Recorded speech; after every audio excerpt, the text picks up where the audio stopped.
Hi అండి అందరూ. ఈరోజు టమాటా రసం ఎలా చేయాలో చూద్దామా. పక్కన ఎటువంటి ఫ్రై లేకుండా చాలా హ్యాపీగా రసంతో ఫుల్గా తినేసేయొచ్చండి. దానికోసం మనం ముందుగా పండిన 4 టమాటాలు తీసుకుందాము. వీడియోలో చూపిస్తున్నట్టు కట్ చేసుకొని మిక్సీ జార్లో వేసుకోవాలి. చిన్న నిమ్మకాయ సైజ్ అంత చింతపండు పెట్టుకోవాలి. కొద్దిగా మిరియాలు వేసుకొని మెత్తగా మిక్సీ పట్టుకోవాలి. వాటిని స్టవ్ వెలిగించుకొని కళాయి పెట్టుకోవాలి. 1 టేబుల్ స్పూన్ ఆయిల్ వేసుకోవాలి. పోపు పెట్టుకుందామండి. ఆవాలు జీలకర్ర వేయాలి. కట్ చేసిన ఆనియన్స్ వేయాలి. 2 ఎండుమిర్చిని తుంచుకొని వేసుకోవాలి. నిలువుగా కట్ చేసిన 4-5 పచ్చిమిర్చిని వేసుకోవాలి. కొద్దిగా కరివేపాకు వేయాలి. అవి 2 నిమిషాలు అలా ఆయిల్లో వేయించుకోవాలి. 1 టేబుల్ స్పూన్ అల్లం వెల్లుల్లి పేస్ట్ వేసుకోవాలి. అల్లం వెల్లుల్లి పేస్ట్ పచ్చివాసన పోయేదాకా ఆయిల్లో 2 నిమిషాలు వేయించుకుందాం. మిక్సీ పట్టుకున్న టమాటా పేస్ట్ వేసుకోవాలి.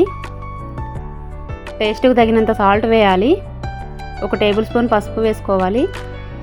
ఒకసారి కలుపుకొని మూత పెట్టుకొని మధ్య మధ్యలో కలుపుకుంటూ ఆయిల్ పైకి తేలే వరకు టమాటా పేస్ట్ని ఉడకనియాలండి. దానిలోనే కొద్దిగా కారం వేసుకుందాం. పచ్చి ధనియాల పొడి వేసుకోవాలి. ఒక్కసారి కలుపుకుందాము.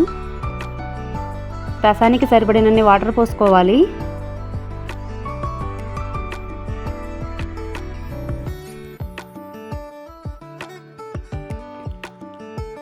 జలుబు చేసినప్పుడు నోటికి ఏం తినబుద్ధి కానప్పుడు ఈ టమాటా రసంతో అయితే ఫుల్గా తినేసేయొచ్చండి. మూత కొద్దిగా గ్యాప్ ఉంచి మూత పెట్టుకుందాము. అలా మరిగేటప్పుడే కొద్దిగా కొత్తిమీర వేసుకుందాము. 10 నిమిషాలు మరిగితే సరిపోతుంది. మన టమాటా రసం రెడీ అయిపోయిందండి.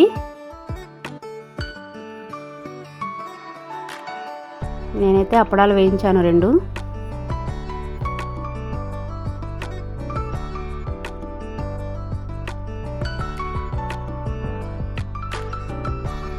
వేడివేడిగా రైస్ పెట్టుకొని టమాటా రసం పోసుకుందాం.